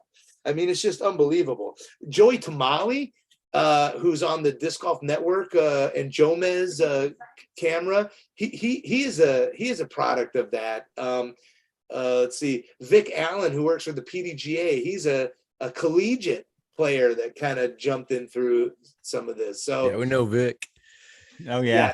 There's Hey, so many. by the way, real quick, we just posted it in the comments there. It's edgediscgolf.org/donate, and you can get on their website too. I want to mention this. I want to mention this because one of the things that has kind of been a misnomer for people over many, many years is that, Edge is just an Innova Champion, program. And I tell you what, Edge would not exist without Innova Champion. And Innova Champion did for many, many years and still does put in so much funding that it actually helps us do things that would be real tough for a business otherwise, whether that's storing discs in their warehouse or fulfilling orders and sending them out and not charging the nonprofit what it probably should be. Things like this, they are important, but we also are open to everybody. I mean, we've got Discraft now. They donated 1,000 discs to Edge last year. Prodigy Discs donated 600 putters. We put all these into packages. So we've got Bushnell rangefinders, we've got Zuka carts, we've got grip bags. I want to add more and more locally here in Austin, Texas, Groundbound, Good Dog Disc Golf. Tons of supporters. Check out our website. We really have a really sweet website, edgediscgolf.org. It shows you a lot of our supporters, a lot of our event tours, like the Hot Tour put on by Mint Discs. Those guys have been huge supporters. Vermont State Tour, New Hampshire State Tour, Iowa State Tour, Missouri State Tour. I mean, if your name wasn't listed there, get in touch with us. We've got room for you on this bus, and we can keep on pushing and growing disc golf the way we all envision. So thanks for that platform. I mean, that's something obviously that is really important to us. Yeah. And I will say, one of the huge things that we did, we've been doing this for a number of years, but last year was a significant number. Edge was involved with 20 permanent campus disc golf courses. So think about that. Wow, that's amazing. And it's funny that you bring up Prodigy, because Prodigy and Kendall helped us out this year at Texas State Dubs for the raffle, which he knew went to the Edge Foundation. So not only helping directly to you, but they help directly with tournaments to help with the foundation as well. And I brought this picture not only for the wonderful job that you do with the Edge Disc Golf Experience, but for the gentleman that you're holding in your arms. Can you kind of give the viewers a little bit of background about what they're looking at? Because I'm fairly sure they don't know. Well, right on, man. So this is Connor Stillwagon. So Connor and his Connell, excuse me.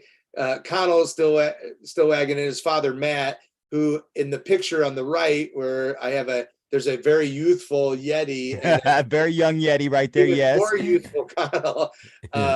This was actually the start of the Texas State Junior Championship. And so Matt was like, hey, man, I'm going to run with this. And I'm like, man, I want to encourage you as much as I can. I just want to temper your expectations just slightly, because you're ahead of your time.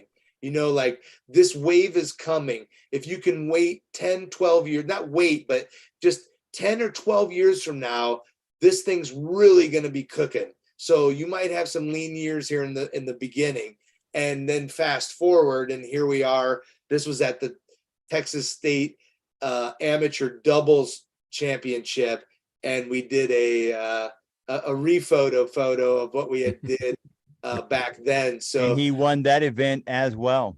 He did that year. So he had won both times as well with that. And just an amazing shout out to Connell Stillwagon, amazing player here and a team member of mine, and just a great picture to have. I just think that that's one of the wonderful things about disc golf. And as you said, as we get older, it's much more about the fellowship and the camaraderie and the experiences that we went through.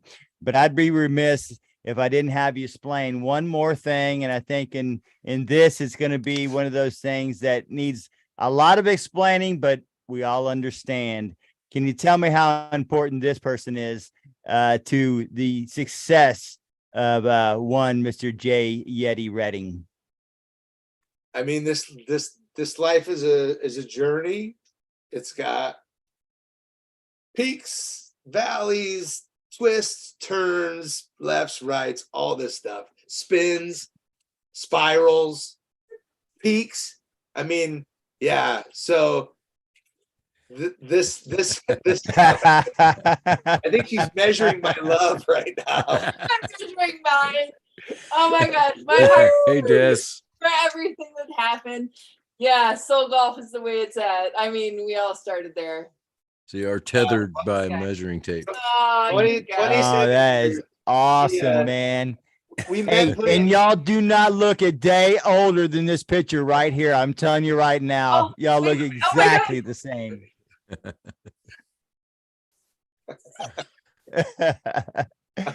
we That's awesome. Yeah, we were. Yeah, we were fortunate enough to have Des on before, as you had spoke. I mean, my goodness gracious, I believe we had her on more than one time as well. And just an amazing couple you are. But I know how important it is for the family life, because Hemi and I often, when we started this show, the most important thing we did after the show, pretty much every time, was thank our wonderful spouses and wives for being there with us. And I can only imagine with the success and the things y'all been through, that you must feel the same. Hold on. This one's going to be tough because it's permanently attached to the wall. Oh, sorry. This is That's awkward. okay though. I can talk you through it. We'll feel special by the time you get it down. And Hemi, just so you know, here in a second, Jay sent me a picture and it said, "Ask Hemi about this." So we got to get your insight on something that Jay had asked about. And I still have been getting another question from some of our audience members. It looks like Jay's finally got it down. Jay, what do you have for us, sir? Well, just talking what you got, and we go so far back. This hangs in the top of my office as a 2000. I wore this outfit in 2005 when I won world championship. So not even, I'm a 2-time world champion here because I know I have these Adidas shorts on.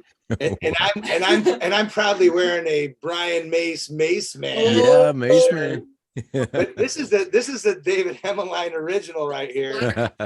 And then watercolor. Yeah. Your blinds are all like weird. Thanks, Adam Driver, for putting that. True Win, check them out. This one came in too.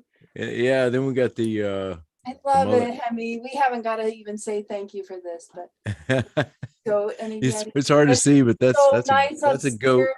That's a goat down there in the foreground, and then Yeah. there's a Yeti in the pond fishing out discs. And I see, And that's me throwing a patent pending over there into the basket. I can tell. Which is strangely enough, I did on that day that I gave him that painting. It's so good, and you can't. I can't wait for you to come and see where we. I would love to. Yeah, I would love come to. on. But I'm a little, I gotta I admit, think I'm a little bit starstruck. So maybe spending some time with you guys, I would relax a little bit. But every time I see you guys, I'm just like, I'm in awe. Man, you guys are, and I've seen, I've hung out with some famous people, but I've never felt this kind of like oh my gosh, it's Jay and Des. We all find each other. It's mutual, brother. It is. And I appreciate that. Yeah, I mean, we met as Division I athletes, but we found disc golf together, and that's that cool. To me is like some of that cement that kind of thick and thin. 27 years of kind of trying to make this happen. I mean, I've got VHS video of Des actually learning the X step, but with the wrong step in front of the X. Yeah. And you don't even want to see the Bobby Weir shorts that I had with my long hair halfway down my back. So, it's been a long ride. It's been incredible, and it's not over. Well, I just wanted to say real quick is like the Maple Hill stuff you mentioned earlier. You and Des were there, and Steve Dodge and everything. That was my intro into disc golf. That's how I learned disc golf. Oh, really? Somebody turned me on to that DVD, or I can't remember if it was on cassette, but anyway, I had 2 of them, and I played them all the time, and I watched them. I think I learned them by heart. And remember awesome. pool ball? Oh yeah. Oh, absolutely. Yeah, that pool ball was one of my favorite things. They would set up a track down the hill, and they would throw all the pool balls, and you'd root for them. And Steve did the announcement, and he made it sound like you were watching it live, and you could bet on it and stuff like that. So he really drew me into. You guys did too. Drew me into what's happening there at Maple Hill, and I'm really happy that it's grown into what it. I mean, it seemed like it was already what it is now, but I mean, now it's just like it's the place to play. And I think I've heard you say that's your favorite course. It's definitely my top 5 and has been forever.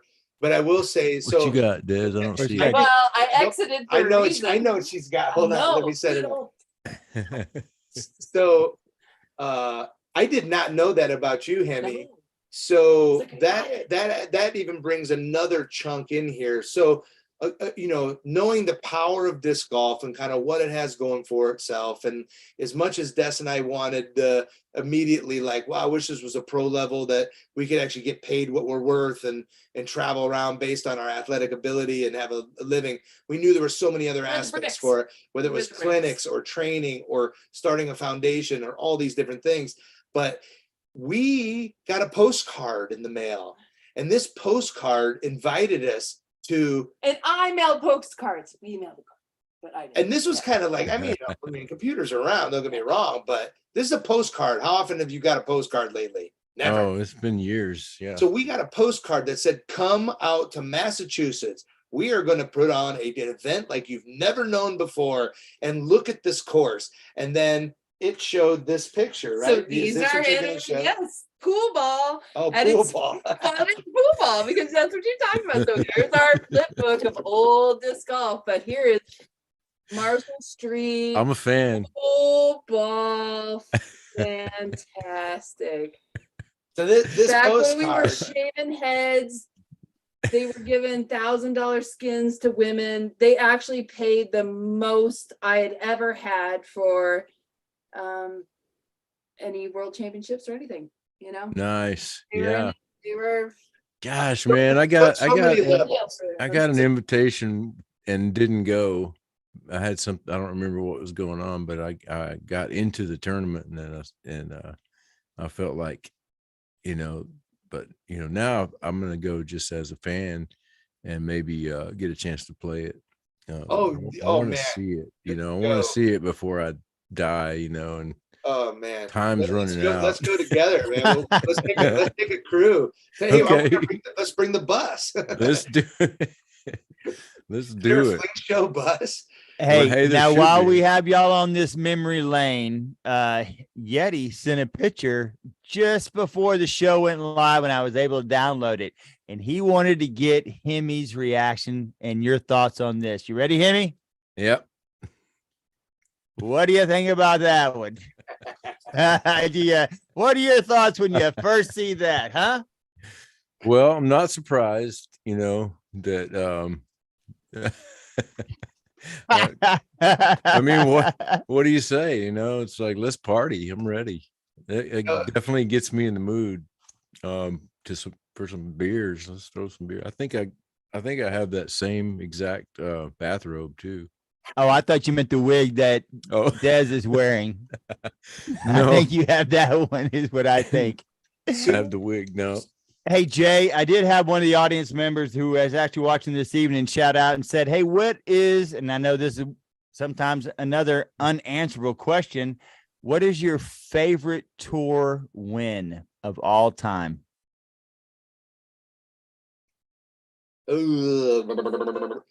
All time kind of, that's like gonna make me think for several minutes, but I mean, one of the big standouts for sure, you know, probably the like open wise would be probably the Australian National Championship. You know, I mean, I won the open division of a continent. I mean, that's pretty awesome all by itself. Nice. Yeah, I mean, I've won a New Zealand National Championship too, and that was in the Masters division, but at probably the most spectacular course I've ever played in my life. I mean, this is a is it Nesco? Oh no, I'm gonna mess up. The World Heritage, you know, Association, the whatever. This is a World Heritage site, so that means it's like the most protected place on the planet. And we had a disc golf tournament there. They had it, you know, yearly for a while, in Paradise, New Zealand. And I mean, just to show you, just to tell you how epic this place was, 5 different scenes of Lord of the Rings was filmed on location here. And I'm talking everything from mountainous kind of Mordor kind of scenes to wooded, thick ogre fighting scenes. So they had glowworm caves, and I mean, this place was just spectacular. So that also was a great win as well. Which one was that called? What was the name of that one? Well, it was the New Zealand National Championships, but it was in it was called New Zealand. It was at Paradise, New Zealand, and they something about plates. I forget what the plates part was, but I think that was from old school frisbee, like transferring from, you know, they called frisbees lids, plates to discs. I did think about this lately because somebody asked. I played this course for the first time since I had done this event. This was in Texas, and it was only a C tier, but I was told long ago that this was a PDGA first ever. I made up 7 strokes. In the first round, I aced a hole with a Yeti Pro Aviar. Then the second round, down by 7, I made up all 7 strokes and aced the same hole with the same Yeti Aviar. And that was pretty spectacular win. That answers my question I didn't ask earlier. I was going to say, have you ever done something that just amazed you? I try to impress myself often. So my bar is low. So, because in the end, I mean, if we go back to sports psychology, which is where we started the show, um, you know, there's nothing like giving yourself attaboys. I mean, the golfer's very best friend is a short memory, and you threw the shots, so there's really no one else to blame but you. I really do despise playing with golfers that actually blame everything else but themselves. You guys have Yeah. all played with these people. I mean, Mhm. the negative energy just exudes. It's like it's never their fault. It's like, dude, you threw it. Own it. Yeah. Might have got a E- bad kick, but don't we all? We tend to never remember all the great kicks. We remember the bad kicks. They even out. I mean, it's c'est la vie, such is life. Um, yeah. Yeah. So yeah, man. I mean, Well, I believe in kind of like flow state, vibration, all that kind of new agey stuff. And I think that when you're constantly looking for that stuff to happen, it's gonna happen. You just you just, what's the word, the popular word, you manifest it, it happens. And I've seen it happen all the time. The guy will say, hate this hole. That's why I mentioned earlier about hating the disc catcher basket, and I knew I have to love it, because I'm not going to do well if I hate it. I It's all I teach tied that in. in my putting clinics. I always ask everybody, hey, who hates a straddle putt? And it doesn't matter if it's 10 people or 150 people. Half the people raise their hand and admit, and the other another 25% don't admit it. But they say that, yes, we hate I hate a straddle putt. I was like, well, you just missed your next one, because That's that's if good. if you walk up to your line, if you think you got a birdie putt and you see that it's a straddle and you don't like straddles, guess what? Even though you're telling yourself it's short, your subconscious is like, bro, you hate these. And so you've already built a wall that you've got to get around to make that putt. So you're spot on there. And hey, let's give one up for Rush. I will choose free will. Yeah. I kind of think when I go into putting now, sometimes I'll putt with different disc. Sometimes there'll be a driver, sometimes be a Mhm. putter, depending on the distance. And the reason why is like, I don't want it to be the putter. I don't want it to be the disc that is the reason why I missed. I want Yeah. it to be me, the reason why I made it, regardless of whatever I put in my hand. And it could be a 10-footer, 15-footer, 20-footer. And whether I have a driver in my hand and I decide, hey, you know what? I should be able to put a disc from this far into that basket. And I don't want it to be, oh, I didn't have the right putter. Oh, I left this one in the bag. Or, oh, I should have. I usually on this short one, I'll throw this disc instead of that disc. It's like, the reality is it's about me putting it there. It's not about that disc getting in there. Yep, no doubt. And you should have used that tactic out at Little E the other day, a couple of days ago. Hey, I have been putting better. You saw No, some you jump had. putts you've That was never your seen one. before. That was your one hiccup. Your putt was looking really good. Yeah, Jay, I'm gonna ask you that Gotta give you question. that. Why is it that there's that one that would just catch on the fatness of your finger? I mean, it just where you put the disc in the wrong spot as you grab it, and for some reason it holds on to that fat part right there. And so when you let go of it, you don't let go of it. You let go of it over That there. thing, it went so far right that it ended up It was going like a 90 straight. degree angle. Like it was like I'm shooting at 12 o'clock. I hit 230.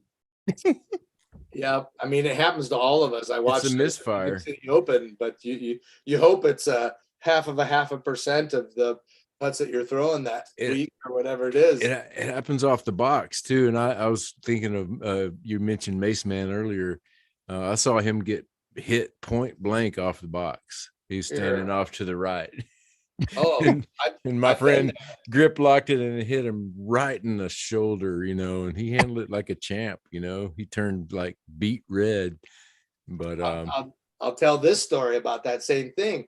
So right-handed. At some point at the Oklahoma Open, I tore part of my rotator cuff, and I was like, all right, I guess I'm on rehab there. So I like, all right, I can get this left hand going, like, all right. And I'm playing with a group of great friends, and I'm like, everybody already knows, like, look out. But sure enough, oh boy, early release. And my good friend and Hall of Fame member, class friend, Patty Justice, the disc came and knocked her sunglasses off of her face. That's how close she came to getting just blindsided. But it just perfectly took her glasses off. Thank goodness. But yeah, You just removed her glasses for her. That's I know we're getting tight on time, but speaking of drivers. Yeah. Anybody know that cat here behind me? The movie star there guy. Keanu Reeves. Is he? No, he's the guy from Star Wars. Yeah, I don't know. He's Darth Vader's movie guy. The old Darth Vader, right? Yeah, man. So I mean, well, yes. This is Kylo, okay. Ren. This is your okay. Yeah. So tell the viewers what this. Now I get it. Now I see. This is Kylo Ren. So yeah, I gotta plug this because it's an amazing thing that's going on in our lives right now. And Adam Driver is the star with in this movie called 65. So it's in theaters right now. You can go check it out. But my little brother actually and his business partner from since they were in middle school together, Scott Beck and Brian Woods, wrote, directed, and produced. And, they had a big break when they wrote the screenplay for A Quiet Place, which was John Krasinski, Emily Blunt, and that was a big, huge hit, right? I mean, what an original idea. That was all in those guys' heads. And of course, hey, what else is in those heads? I mean, they've had another couple movies, but this one's out in theaters right now as far as a big motion picture release. I mean, I just, as somebody that's 14 years older, I mean, a big brother, right? I mean, I remember you talk about the pro wrestling thing, that was at one point I taught my little brother how to headbutt when he was just a little pea squirt, how to headbutt, and then how to go, and he would do this until he turned red and then purple almost. And my mom would just be like, what are you teaching him? He's doing these moves like, Oh, just so amazing. And, they did all kinds of, he never really did like family videos like Christmas and stuff. It was always about, nope, I'm writing a story. I'm going to have my little friends act this out, and we're going to actually make a small movie about this. And so sure enough, man, I mean, follow your dreams. My mom's got to be absolutely just beside herself. I mean, she's got a Hall of Famer son, she's got a Hollywood son, and my sister as well is incredibly successful and has a beautiful my niece Hazel. I mean, I couldn't be more proud, but my mom's got to be going nuts. I mean, she just got to sit back and be like, my kids. I love you, Lynn. She must feel like Travis. She must feel like Miss Kelsey, right? The Kelsey, Miss Kelsey, who had the 2 Super Bowl sons playing in the Super Bowl at the same time. Both are going to probably be in the Hall of Fame. She got to feel like that right now. That's for sure. Yeti, I want to thank you so much for coming on. It's still remiss that I can't believe that you hadn't been on before. I thought you had for sure. But I want to thank you from the bottom of my heart for coming on and for the things that you do for the Edge Foundation. We're always going to support you with the Texas State Dubs as well, with Still Banging and that whole crew as well. But I want to thank you so much for coming on and enlightening us and giving us the insight to your knowledge on putting and everything that has to do with disc golf. And I look forward to watching you again the rest of the year. And I hope that we can have you on again soon as well. And I'll leave it up to him to finish up. But thank you, sir, so much for coming on this evening. Yeah, this has been way more than I expected, and I was expecting a lot, because I know who you are, and I've known you for years, and but I just really, first of all, thank you for pulling me back off the couch, because you're basically the reason I'm here today, You recognize something I posted, Des did, and commented and said, come play disc golf. And that has made all the difference. And so for that, thank you guys.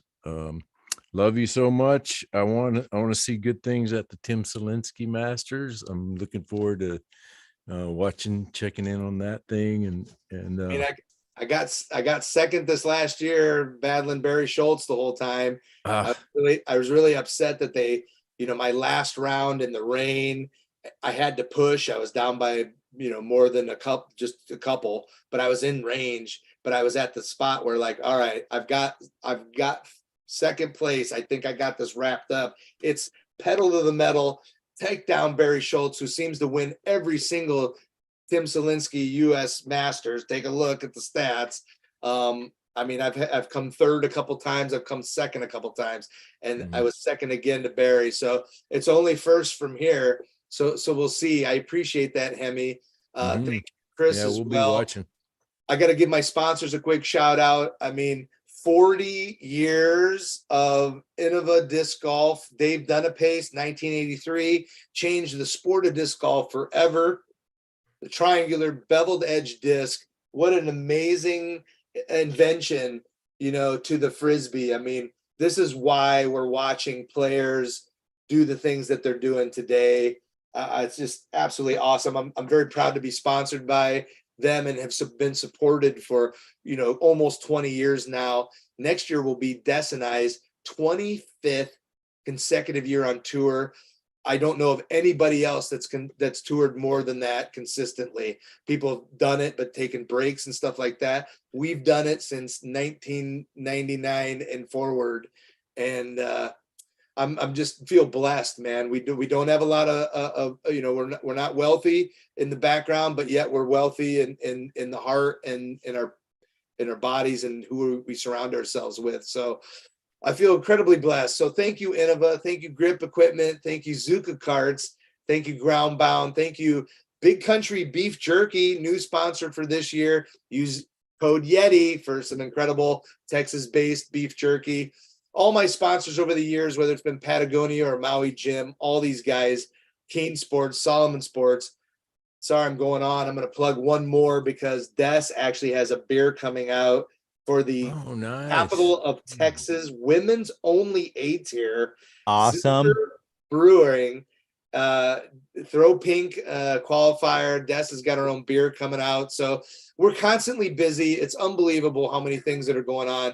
And so something that people are starting to dissect right now that would be cool to get a perspective on is like they're watching like, wow, Paige Pierce is off this week. Ooh, Paul Macbeth is kind of slipping here. I tell you what, y'all, there's a lot of money at the top of the sport, but to be able to balance playing at a high level, promoting yourself, promoting sponsors, being involved in a national charity, all these other things, course design. I've got 3 course designs going right now. I mean, I'm just saying everybody deals with this and like, but these are the pressures that it takes to be, at the top of the game and growing a emerging athletic endeavor that we all want to see keep pushing forward. So hats off to all the tournament directors, all the volunteers, all the people supporting Edge and the charities that you believe in.